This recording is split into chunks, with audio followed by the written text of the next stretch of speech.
ఎడారిలో సెలయేర్లు. డిసెంబర్ 13.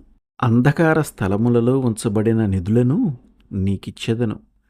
యెషయా 45:3. బ్రసెల్స్ నగరంలో ఉన్న లేసు దుకాణాలు ప్రపంచ ప్రఖ్యాతి నొందినాయి.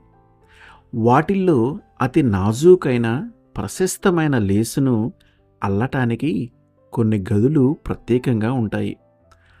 ఆ గదులు చీకటిగా ఉంటాయి.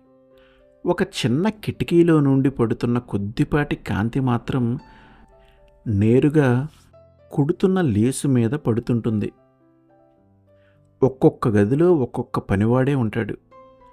ఆ కాంతి తన చేతుల మీద పడేలా కూర్చుని ఉంటాడు. ఈ పద్ధతి వల్ల అపురూపమైన లేసు డిజైన్లు తయారవుతాయి. అల్లేవాడు చీకట్లోనూ డిజైను వెలుగులోనూ ఉంటే అందమైన లేసు తయారవుతుందట. మన జీవితపు అల్లికలో కూడా ఇంతే. కొన్ని సమయాల్లో చీకటి కమ్మేస్తుంది. మనం ఏం చేస్తున్నామో మనకి అర్థం కాదు. మనం అల్లుతున్న డిజైను మనకి కనపడదు. మనకి అనుభవం అవుతున్న దానిలో ఏమీ అందం, ఉపయోగం కనబడవు. అయినా మనం నమ్మకంగా పనిచేస్తూ నిస్పృహకి, అలసటికి తావీయక, అనుమానం లేక విశ్వాసంలో, ప్రేమలో సాగిపోవాలి. దేవుడు ఎప్పుడూ కనిపెడుతూనే ఉంటాడు. నీ బాధలో నుండి, కన్నీళ్లలో నుండి అందాన్ని సృష్టిస్తాడు.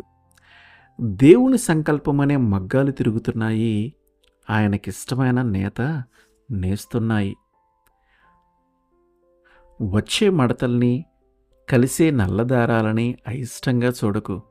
ఆ నల్లదారాల వెంట బంగారు తీగి ఉంది. ఉల్లాసంగా అల్లుకుంటూ వెళ్ళు. తుడుచుకు నీళ్లు నిండిన నీ కళ్ళు. దారాన్ని మాత్రం ఆయనే ఇస్తాడు. ప్రార్థనతో జాగ్రత్తగా అల్లు. ఆమెన్.